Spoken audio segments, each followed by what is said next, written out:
¿Qué tal, queridos amigos y seguidores de Americano Media? Yo soy Lourdes Julieta, acompañándolos nuevamente a través de nuestra señal, que los invito a que nos sigan por supuesto, en nuestras redes sociales, pero básicamente que bajen la aplicación, ¿verdad?, de Americano Media.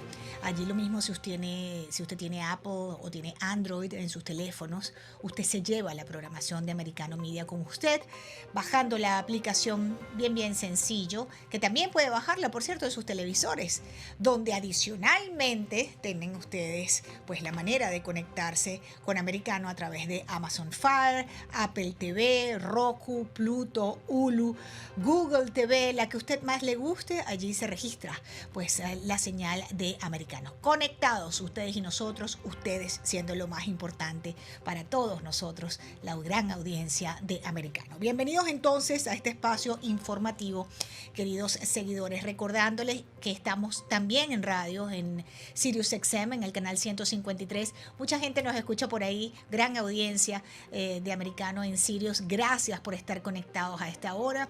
Y bueno, por supuesto, saludar a toda nuestra gente de norte a sur, de este a oeste en la Unión Americana, Canadá, y nuestra gente en Puerto Rico, que está recuperándose día a día después del paso de este huracán Fiona. Por cierto, hay 5 fenómenos desarrollándose en el Atlántico. Estamos en el pico de la temporada de huracanes y por supuesto nosotros en Americano estamos vigilantes con el Centro Nacional de Huracanes de hacia dónde se dirigen estos fenómenos que podrían ser amenazantes para las costas de los Estados Unidos. Toda esa información, por supuesto, usted la va a tener a través de nuestra señal de Americano, así para que usted esté bien informado, no se separe jamás de nuestra señal Americano Media, que comienza además en vivo bien tempranito en Buenos Días Americano con Nelson Rubio, con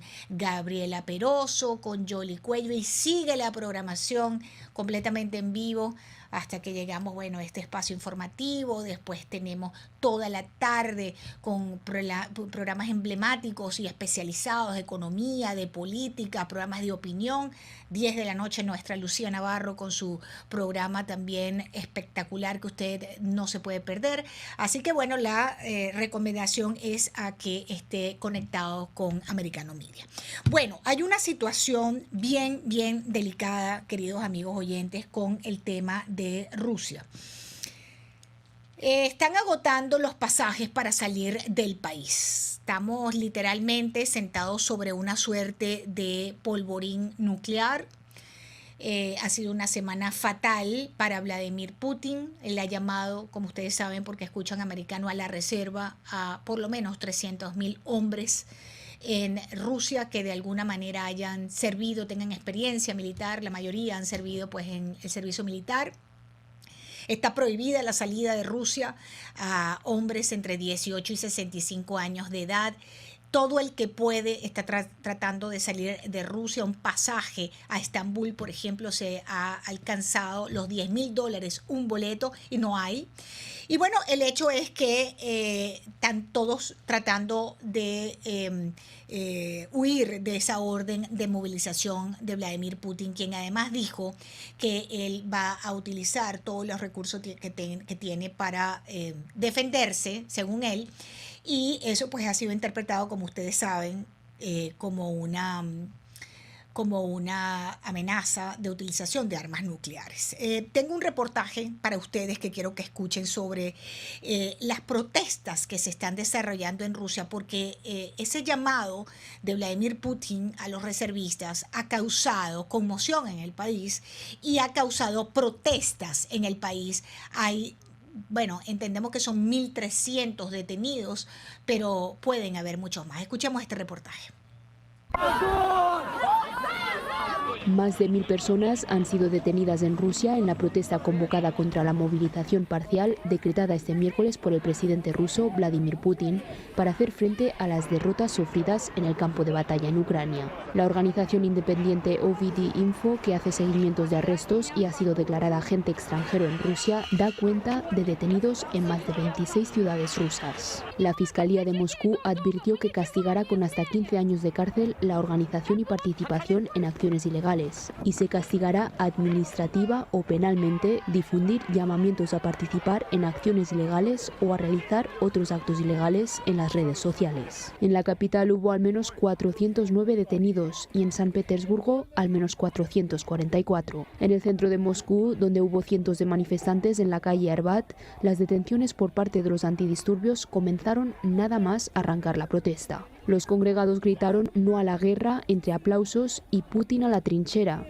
mientras que otros coreaban "la policía es la vergüenza de Rusia". Los ciudadanos intentaron crear cadenas humanas para evitar las detenciones, mientras que los policías crearon cordones para impedir el paso de los manifestantes que tenían la intención de bajar por la calle Arbat hasta llegar al Ministerio de Exteriores. Bien, y esta situación ha traído que la Unión Europea acordara otro paquete de sanciones en contra de Rusia tras esta amenaza nuclear de Vladimir Putin y las movilizaciones de reservistas, pero también desde China, algo muy importante que hay que mencionar, Pyongyang se distanció de Moscú y negó haber vendido armas a Rusia para la invasión ucraniana. Se complica, pues, para Vladimir Putin la situación en este momento y queremos darle la bienvenida a Fabián Calle. Fabián Calle es un experto en geopolítica y estrategias de guerra. A esta hora se suma a nuestro programa en americano. Bienvenido, doctor. Le saluda Lourdes Jubieta. ¿Cómo están? Buenos días a todos. Bueno, ansioso de escucharlos. ¿Qué lectura le da usted a esta situación en pleno desarrollo en Rusia en las últimas 24 horas, desde el momento que el presidente Vladimir Putin le habla al país, convoca a los reservistas, lo que ha sucedido estas últimas 24 horas? Dicen que es una movida desesperada del presidente Putin, quien estaría perdiendo la guerra. ¿Cómo lo ve usted? Bueno, es el fin de un relato, ¿no? Un relato que empezó el 24 de febrero de este año con la idea de una guerra que no era guerra, era una operación especial, supuestamente para salvar al pueblo ucraniano de un gobierno nazi, un argumento bastante delirante porque Zelensky es judío con parientes muertos en el Holocausto y los sectores de ultraderecha ucranianos lo enfrentaron a Zelensky en las elecciones. Ningún miembro de partidos nacionalistas neonazis ucranianos obtuvo una banca en el Congreso, pero bueno, ese era el relato oficial. Esto va a ser una guerra rápida. Zelensky va a estar muerto o exilado y vamos a poner un gobierno prorruso, antifascista, que va a volver a la armonía entre Ucrania y Rusia. Bueno, esto se complicó, esa operación nunca se dio. Rusia se estancó en los avances y en los últimos 10 días la marea empezó a cambiar y es la que está atacando es Rusia en el sur, pero especialmente en el centro, agarrando de sorpresa en la zona de Kharkiv a partes sustanciales de las fuerzas rusas.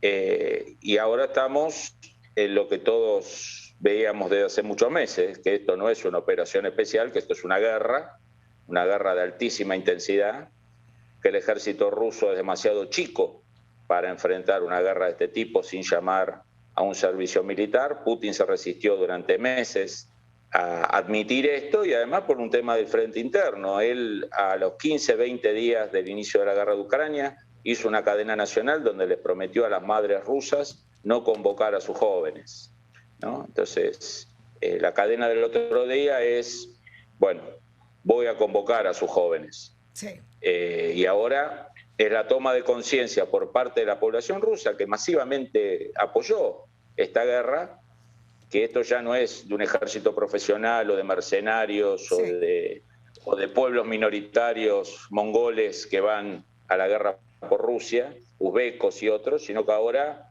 la clase media baja van a tener que ponerse el uniforme y empezar a morir. Correcto. Ahora fíjese qué interesante lo que nos comenta, porque entonces Vladimir Putin va a tener que encarar dos frentes de guerra, el que está en Ucrania, pero también el interno, ¿no?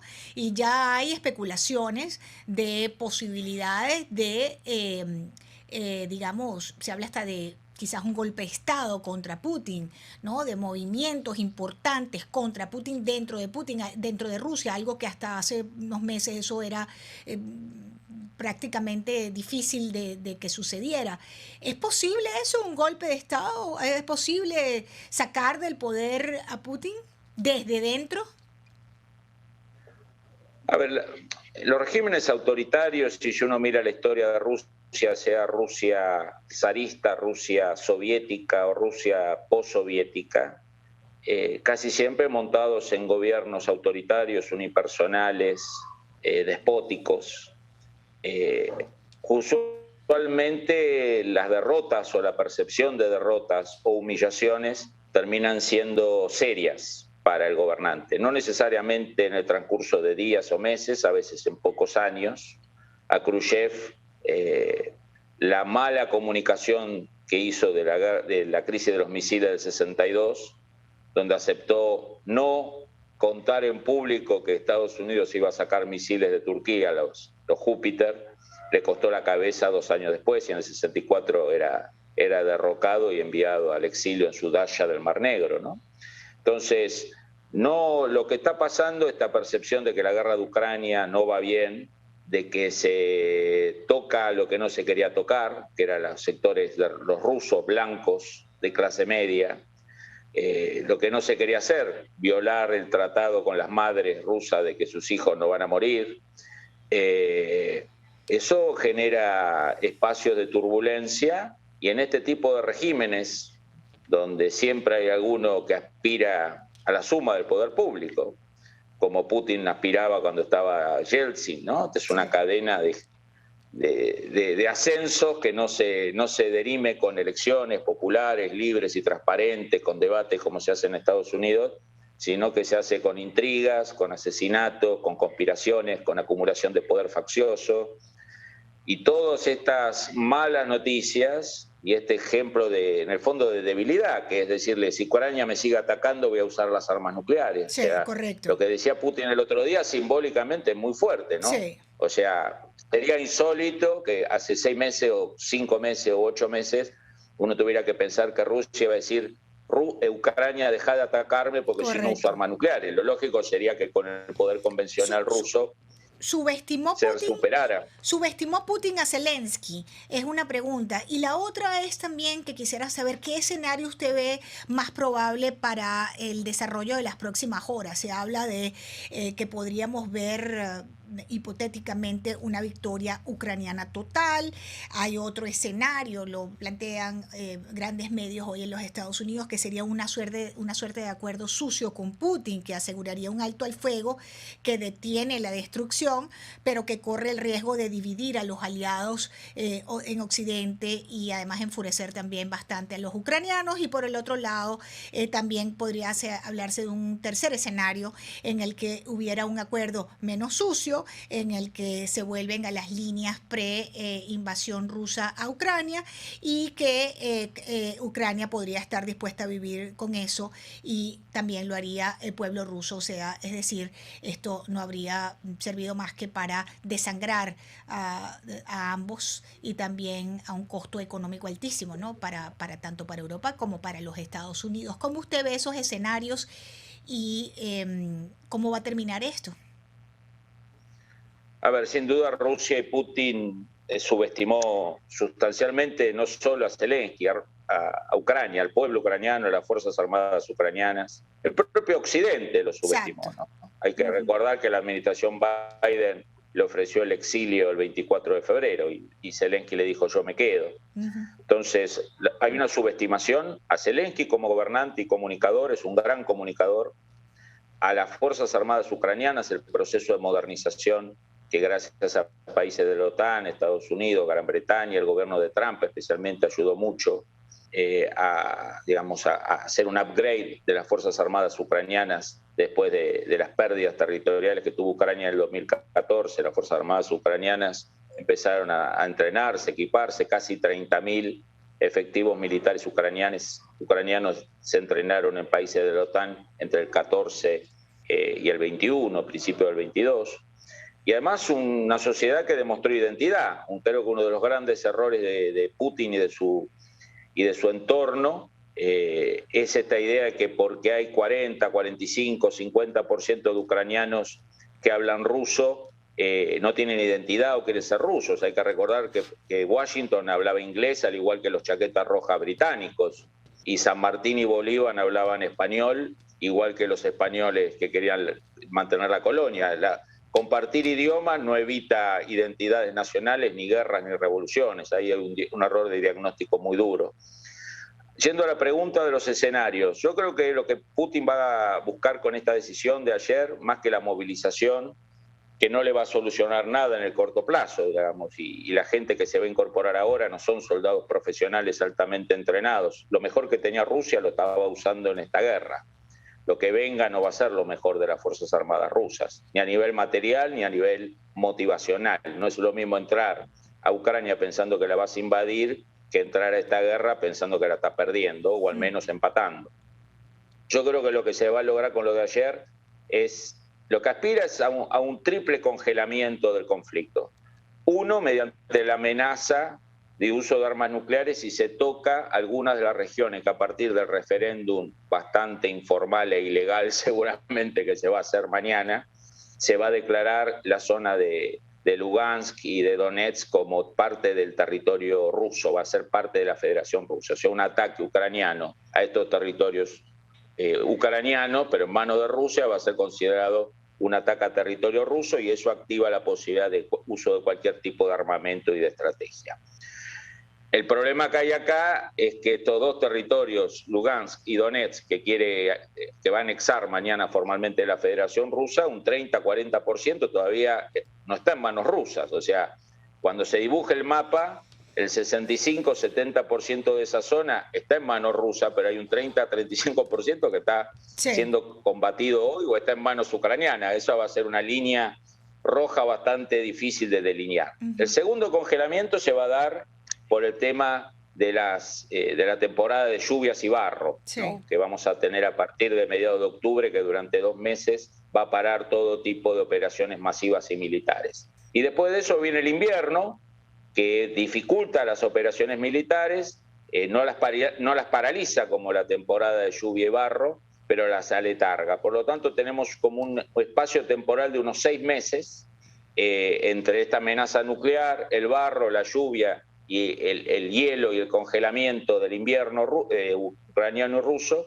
Yo creo que Putin lo que busca es tomar aire, ¿no? Claro. Tener estos 6 meses para acomodar un poco las fichas a nivel interno, ver si en Europa caen gobiernos por protestas por las tarifas de gas, si hay agitación, si hay fracturas en Occidente. Yo creo que está apostando a salir mejor parado en 6 meses de lo que está ahora. Ahora, fíjese, la Unión Europea acuerda otro paquete de sanciones en contra de Rusia tras esta amenaza de Putin. En Estados Unidos, pues, no se habla tampoco de tratar de detener la guerra. El presidente Erdogan decía hace unos días, el presidente de Turquía decía hace unos días que Putin está listo para detener la guerra. No sé qué tan cierto sea ese comentario del presidente Erdogan, pero lo cierto es que la diplomacia no está funcionando. Los conflictos se solucionan en una negociación y no vemos una negociación, por lo menos que sepamos, ¿no? Por lo menos no sabemos si de puertas adentro hay algún tipo de conversación adelantada, pero no vemos que la diplomacia esté funcionando para tratar de detener este conflicto que está siendo un conflicto sumamente costoso adicionalmente, ¿no? En un momento en que las economías del mundo tampoco están en su mejor momento. Financiar la guerra tiene un costo, ¿no? ¿Qué opina usted de esto? ¿Qué pasa con la diplomacia? A ver, primero que todo, creo que Putin tenía y quizá siga teniendo una visión excesivamente, digamos, ingenua de lo que es Europa. Digamos, esta idea de que los europeos son frágiles, posmodernos, pacíficos, hedonistas, posmodernos. Yo creo que Putin apostó mucho a esa Europa, una Europa gigante económica, pero raquítica en lo estratégico militar, con sociedades que no quieren guerras, que no quieren conflicto, que quieren vivir bien. Y Europa, más allá de las fricciones internas y disputas que hay, ha mostrado una actitud no digo tan dura como la de Estados Unidos o Gran Bretaña, pero en términos generales la reacción ha sido mucho más realista, mucho más pragmática y mucho más valerosa de lo que se esperaba. Yo creo que esta es otra de las sorpresas estratégicas que tiene Putin, por ejemplo, la decisión alemana de aumentar el presupuesto de defensa a 100.000 millones de euros y de empezar a liberar entrega de armamento pesado a Ucrania, y la decisión de no comprar más gas ruso, por más que eso provoque un conjunto de dificultades en el corto plazo en la matriz energética alemana. Yo creo que Rusia tenía una percepción de Europa Occidental extremadamente, digamos, débil y cobarde, para decirlo así. Y no resultó tan así, al parecer. Ahora esperará Putin a ver si en el invierno se activan ese hedonismo, esa modernidad y esa falta de voluntad de afrontar conflictos que él cree que tiene la sociedad europea. Vamos a ver. Yo creo que no va a ser tan así. Temas de negociación, siempre en un conflicto hay así de negociaciones. Correcto. Las negociaciones no son públicas, pero siempre se habla. Los poderes, la Cancillería, los servicios de inteligencia se mantienen permanentemente hablando, a veces con respaldo del número uno abierto y otras veces por lo bajo. Pero yo creo que acá hay negociaciones, yo creo que Turquía cumple un rol, Alemania cumple un rol, China creo que va a estar interesada. No hay una falta, perdóneme que lo interrumpe, no hay una falta de liderazgo en Estados Unidos en esto. Le digo porque la política exterior del presidente Biden, pues para muchos ha hecho que este mundo sea mucho menos seguro. Tenemos, por ejemplo, bueno, lo que fue la salida de Afganistán, que ahora nuevamente es un refugio seguro para grupos terroristas. Tenemos la invasión en Ucrania, China amenazando Taiwán, en Irán. Ya usted está viendo lo que está pasando. No ha pasado, me quedan 2 minutos. ¿No le parece que hay una falta de liderazgo o hubo una falta de liderazgo de Estados Unidos en el caso puntual de Ucrania y Rusia para tratar de evitar este conflicto o de alguna manera negociar una solución pacífica a esto? Yo creo que uno de los motivos que aceleró la decisión de Putin de invadir Ucrania, uno de los factores, de los 10 factores, es ver una retirada desordenada de Estados Unidos de Afganistán. Yo creo que se transmitió una imagen de Putin sobreestimó sus fortalezas y subestimó a Estados Unidos. Después lo que ve los rivales de Estados Unidos es un presidente americano con dificultades, con fragilidades, con edad avanzada, con algunos bloopers. Sí. Pero eso es un gran error, porque Estados Unidos no es meramente un presidente ni un vicepresidente, hay poderes permanentes, el Congreso, las Fuerzas Armadas, los servicios de inteligencia, que más allá de quién gobierna, tienen algunos lineamientos estratégicos, y eso se demostró en los paquetes masivos, ya más de 15.000 millones de ayuda militar que Estados Unidos, con apoyo republicano en el Congreso, y en algunos casos pidiendo más que lo que piden los demócratas, Estados Unidos ha actuado. Yo creo que esta fragilidad personal de Biden, este exceso de facciosidad interna que está sufriendo Estados Unidos entre conservadores y liberales, toda esta pelea, puede haber llevado a Putin a pensar que Estados Unidos no iba a estar a las alturas de las circunstancias, y el Congreso americano, el Pentágono, la Secretaría de Estado, los poderes permanentes, yo creo que han llevado a Estados Unidos a cumplir un rol importante, que es ser el principal sostén diplomático, militar y de inteligencia de Ucrania, ¿no? Más allá de quién gobierne, que evidentemente presenta serias dificultades de liderazgo. Gracias a Fabián Calle, politólogo, además experto en geopolíticas y estrategias de guerra, por atendernos a esta hora. El gran titular de la prensa mundial a los temas de seguridad es precisamente esta situación que se está viviendo en Rusia en este momento. Nada que no tengamos que ponerle el ojo. Queridos seguidores americanos, es una situación que está en pleno desarrollo y que nos importa absolutamente todos. Estamos sentados sobre un polvorín, sobre una amenaza nuclear velada que hizo el presidente Vladimir Putin. Vamos a hacer una breve pausa. Al regreso vamos a hablar de inmigración nuevamente en Estados Unidos. Esta vez vamos a hablar de inmigración de cubanos hacia los Estados Unidos. ¿Y por qué? Bueno, porque hay una nueva norma, hay una nueva medida que se tomó en Washington para facilitar una serie de trámites de cubanos, y al regreso les vamos a contar de qué se trata y cómo lo afecta a usted. Ya venimos.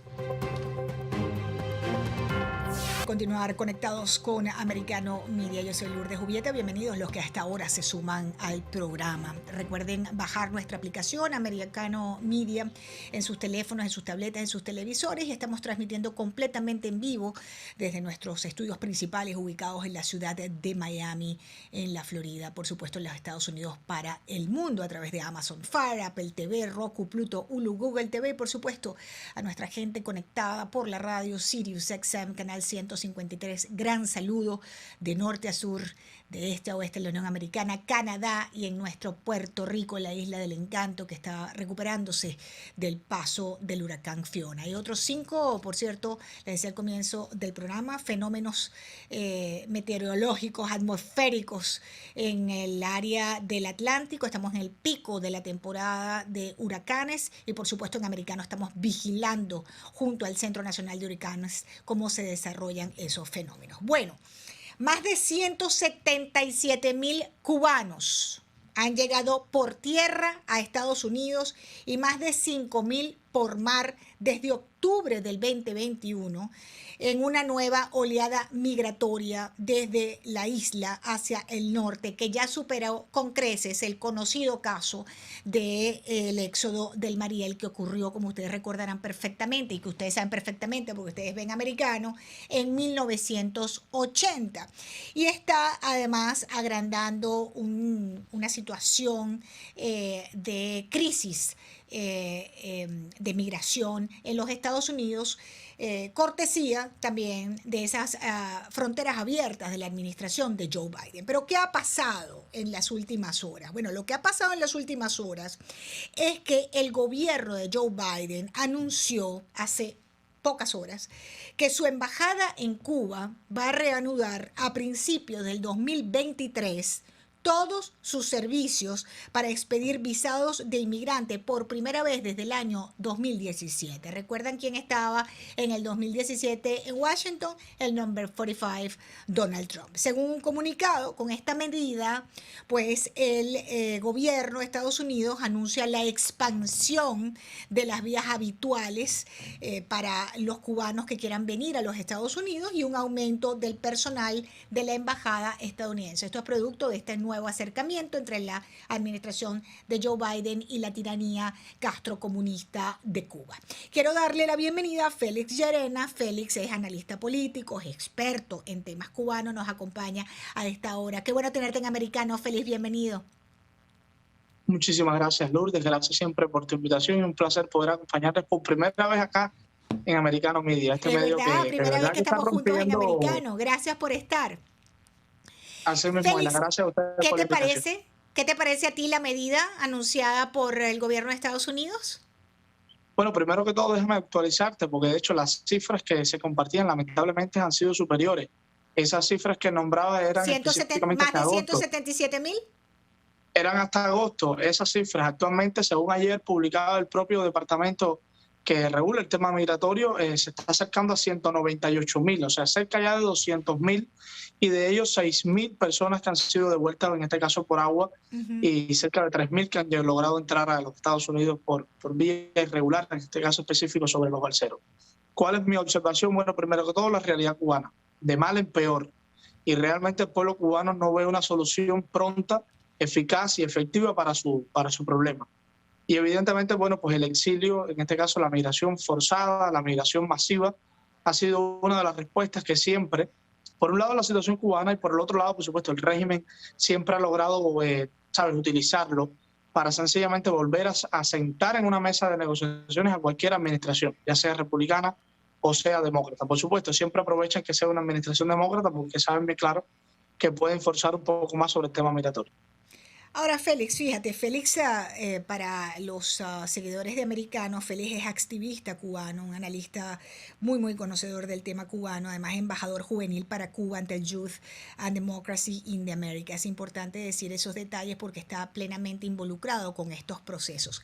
¿Esto qué va a resolver esta situación? Porque el gobierno de Estados Unidos dice que esto es una manera de que esta inmigración cubana sea más ordenada, es la palabra que han dicho, ¿no? Que tengan una llegada más ordenada a los Estados Unidos. Sin embargo, esto va a eliminar algo muy importante para la familia cubana, que es que los cubanos que soliciten visas de inmigrantes en categorías de preferencia familiar tengan que viajar fuera de Cuba, como a Guyana, para sus entrevistas. Mira, por un lado, como de hecho no es tampoco nuevo, ¿no? De hecho, el propio presidente Biden lo había anunciado, lo había dicho en su campaña, que precisamente esa era una de las cosas que él quería hacer, lograr reabrir no solamente la sección consular dentro de Cuba, sino también el programa de reunificación familiar para cubanos. Y eso es sencillamente lo que estamos viendo ahora, ¿no? Específicamente, ¿qué es lo que está buscando o cuál es mi observación sobre qué es lo que está buscando el gobierno de Estados Unidos? Por un lado, uno, regular un poco la entrada, diríamos, masiva de migrantes irregulares, que esto al final tampoco lo va a hacer, porque al Sí. final los cubanos que estén esperando de una manera u otra, bueno, los que estén esperando, yo creo que hasta el momento han esperado, ya los que están esperando reclamación hasta el momento están en Cuba y están esperando en un momento determinado una cita en Guyana, bueno, pues ahora la esperarán en La Habana. Sencillamente es que la realidad cubana se va por encima de cualquier capacidad de visa o cualquier tipo de números, diríamos, que legalmente u oficialmente pueda recibir los Estados Unidos o desea recibir los Estados Unidos. Bueno, pues sencillamente esto es lo que va a tramitar, ¿sabes? Regresar el trámite que se estaría haciendo ahora en Guyana, pues regresarlo a La Habana, después de, por supuesto, de estos años en los que no se ha estado, precisamente por lo que ha pasado en la Embajada de La Habana. Todos conocemos los llamados ataques sónicos que ocurrieron a diplomáticos norteamericanos en La Habana. Pues sencillamente lo que estamos viendo es eso. El regreso diríamos, la política normal el caso específico del programa de reunificación familiar para cubanos. No sé si en este momento la administración está pensando en abrir otro tipo de categorías. Me imagino que sea gradual y me imagino que sobre todo vaya encaminado a esto, ¿no? A regresar a La Habana todos los trámites consulares que anteriormente se Sí. realizaban. Ahora, Félix, ¿eso en qué, digamos, facilita la libertad de Cuba? ¿En qué beneficia este tipo de decisiones a una salida de este régimen criminal que tenemos en La Habana, ¿no? Los cubanos aquel 11 de julio salieron a la calle pidiendo libertad, no pedían comida, no pedían medicinas, no pedían más visas, pedían es libertad. Queremos liberarnos de este yugo que va a cumplir ya, por cierto, en pocos meses 64 años en el poder, la dictadura más larga en la región, una de las más largas del mundo. ¿En qué beneficia esto al ciudadano de a pie fuera de la comodidad de ir a la embajada en La Habana? Bueno, realmente el ciudadano de a pie, aquel que no tiene, diríamos, familiares o que no está esperando un trámite, bueno, pues no lo va a beneficiar en nada prácticamente, ¿no? Pero el caso específico, mira, Lourdes, yo mismo me he dado cuenta a lo largo de los años del activismo y a lo largo también de los años de esta lucha y enfrentando este tipo de cambios, ¿no? De políticas que ocurren hacia Cuba, tanto con administraciones republicanas como administraciones demócratas, y que lamentablemente, bueno, pues no mantenemos una política coherente, porque pues llega una y cambia, y entonces la otra, en vez de mantenerlo, lo que hace es cambiarlo. Siempre ocurre así. Entonces, pues yo creo que también los cubanos, después de sobre todo el 11 de julio, se tienen que dar cuenta que evidentemente una política exterior de Estados Unidos hacia un determinado régimen, en el caso específico del régimen cubano, pues no nos va a traer a nosotros la libertad. Y esa es la realidad. Si bien las políticas enfrentándose al régimen, en este caso con sanciones, con regulaciones, a veces yo creo que se quedan también cortas en cierta manera, pero mucho menos ayudan este tipo de políticas, que al final lo que estamos viendo de cierta manera es cómo el gobierno de Estados Unidos, bueno, pues trata de, entre comillas, arreglarnos el problema. Y el problema arreglarlo sencillamente, bueno, pues diciéndoles que vengan para acá, para los Estados Unidos. Y al final, bueno, pues el problema cubano pues se va alargando una vez más y ya vamos casi para ahorita 65 años ahorita. Y es lamentable que esta crisis no termina de una vez y por todas.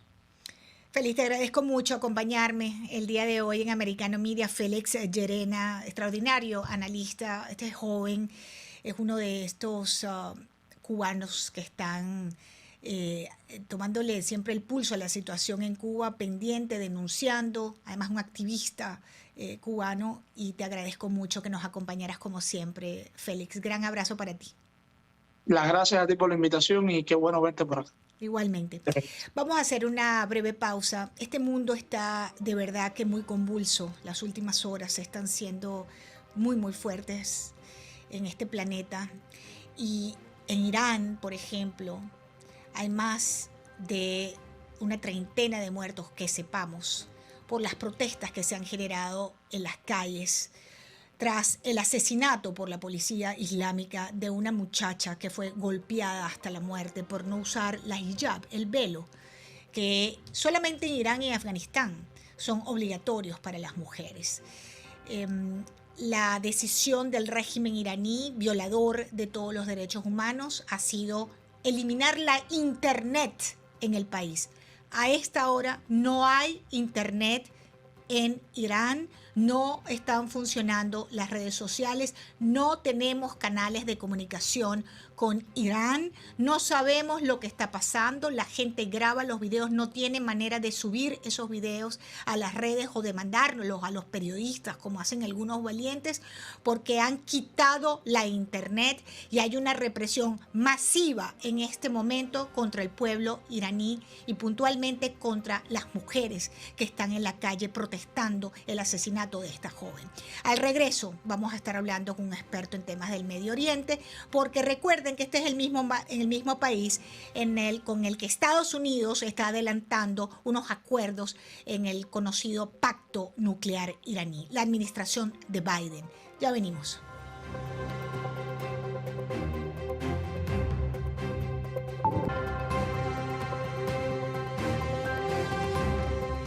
Peligrosa la situación en Irán, además en momentos en que todavía se está evaluando lo que fue la participación en la Asamblea General de la ONU en Nueva York del presidente iraní, donde pidió nuevamente pues reevaluar las condiciones de el reingreso de Estados Unidos, la Unión Europea, todos esos planteamientos que se están haciendo para lo que es conocido como el pacto nuclear iraní.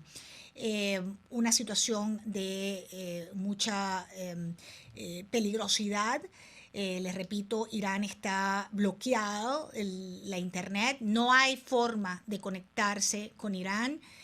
También la telefonía celular está limitada, las redes sociales no están funcionando y hay una gran represión en las calles. Entendemos que hay más de 31 muertos hasta este momento. Este es el régimen con el que la administración de Joe Biden está adelantando este plan, ¿no? Vamos a ver este reportaje rápidamente antes de darle la bienvenida a mi invitado. Cientos de iraníes se manifestaron contra la participación en la Asamblea General de las Naciones Unidas del presidente de Irán, el ultraconservador Ebrahim Raisi. La protesta se produjo a unos 500 metros de la sede de la ONU en Nueva York y la mayoría de sus participantes habían sido convocados por el Consejo Nacional de Resistencia de Irán, con sede en Francia, y que agrupa a buena parte de la oposición iraní en el exterior del país persa. En la protesta hubo varias intervenciones de políticos y personalidades estadounidenses contrarios al actual gobierno iraní, como el que fuera asesor de seguridad nacional del expresidente Donald Trump, John Bolton, y el exasesor Joe Lieberman, que fue candidato a la vicepresidencia en 2020. Lieberman consideró una vergüenza que un asesino y un terrorista como Raisi esté dando un discurso en Naciones Unidas durante la Asamblea General, especialmente cuando el malvado régimen de su país, dijo, está reprimiendo a las mujeres y a la población iraní más joven. Los manifestantes tenían dos marionetas de Raisi, una con una mano de un esqueleto y la otra con una cadena en las manos. Ahí estamos viendo, a ver, ya estoy allí en el aire, vamos a ver, ahí estamos viendo este reportaje. Eso fueron unas protestas en Nueva York por la participación del presidente de Irán en la Asamblea Nacional.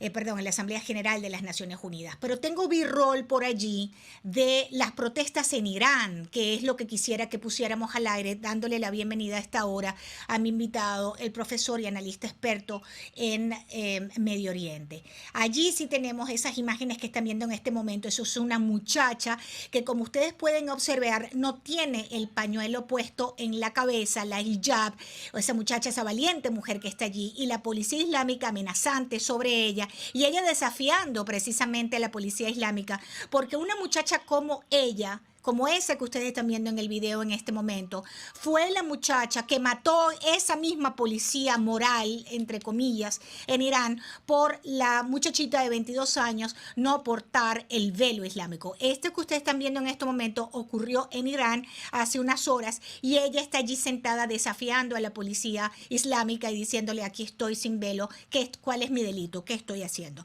Joseph Haack, bienvenido, qué bueno tenerte en el programa. ¿Qué lectura le das a lo que está pasando en Irán, Joseph? Buenos días, Lourdes, y a los radio oyentes también.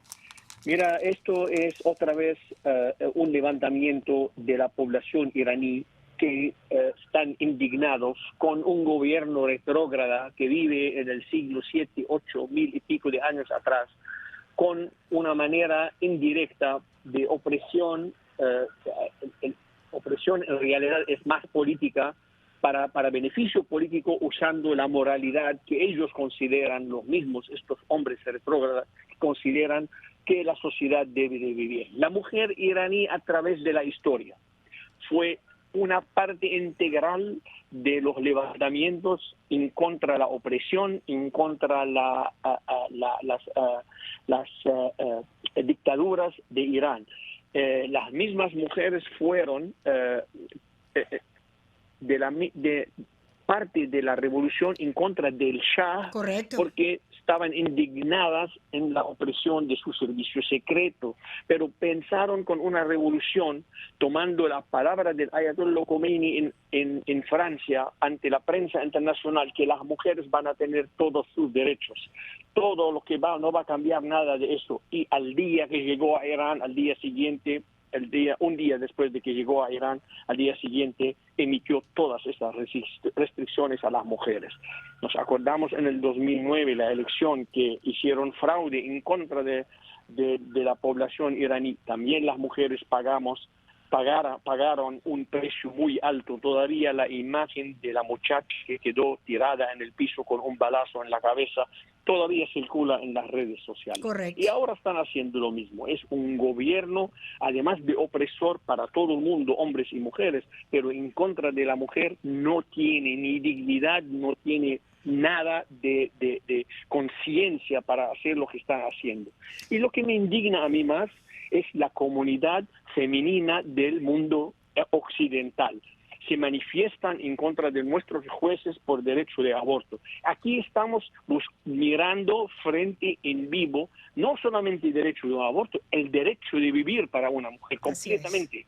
Pero nadie, nada, ni una palabra. Yo no veo a Occidente manifestándose, no veo a las feministas manifestándose, no veo a los grupos que defienden los derechos de la mujer manifestándose. Aquí está Irán absolutamente aislado, nadie dice nada, ninguna mujer se levanta, casi ni siquiera tocan este tema en los grandes portales y medios de comunicación, como si no estuviera pasando lo que está pasando, que adicionalmente esta represión y asesinato selectivo en Irán, están la gente en las calles protestando completamente indefensa en un régimen de terror criminal y asesino como es el régimen de los ayatolás. Y el mundo mudo frente a esta realidad. No nada más mudo, no vemos nada. La misma manifestación que pasó en Nueva York, 500 metros de la sede de la ONU, tiene que pasar en las puertas de las embajadas y los consulados iraníes a través del mundo. Esto ya no es una cosa política, es una cosa humana. Más opresión a un ser humano, lo que hacen los iraníes en contra de la mujer, ya no hay. Digo, hasta los talibanes les dio vergüenza hacer tanto adelante del mundo entero. pero parece que por un acuerdo nuclear que ni siquiera nos va a beneficiar a nosotros, Sí. no nos va a beneficiar, lo que no entienden que no nos va a beneficiar los negociadores, Sí. todo eso van a sacrificar toda una población de mujeres dignas, valientes, adelante de nuestros ojos. Es una vergüenza. Una gran vergüenza mundial, y Estados Unidos la respuesta que ha dado es sancionar a la policía de la moral del régimen iraní tras la muerte de esta joven Mahsa Amini, que es lo que ha desatado estas nuevas protestas en Irán. Pregunto, ¿en qué afecta a la policía moral del régimen iraní unas sanciones norteamericanas, Joseph? Nada, ni la vieron, ni les interesa, porque no le va a afectar en nada. Que le van a prohibir viajar a Estados Unidos y de todos modos nadie viene de allá a Estados Unidos. Los iraníes están casi prohibidos de venir por acá. No, es que esto es un gesto para que se sientan ellos bien lo que emitieron estas sanciones. No es un gesto de apoyo a la mujer iraní. No es un gesto de apoyo a la dignidad humana en este país. Nosotros, por supuesto, en Americano estamos totalmente pendientes de todo lo que está pasando en Irán. Para nosotros sí es noticia, para nosotros sí es importante, y por supuesto todo el material que nos llegue desde Irán vamos a estarlo transmitiendo por esta señal Americano Media. Nosotros sí estamos con la libertad y con la democracia. Gracias, Joseph Haide, por acompañarme en el programa. Con mucho gusto. Bien, tengo que despedirme. Les agradezco mucho, pues por supuesto, haberme acompañado. No se separen de la señal de Americano Media, transmitiendo completamente en vivo. Bajen la aplicación. Ustedes necesitan tener Americano para que estén bien informados de lo que otros medios no le van a contar, otros medios no le van a decir. Nosotros sí se lo contamos todo, sin censuras, en Americano Media. Así que gracias, seguimos conectados.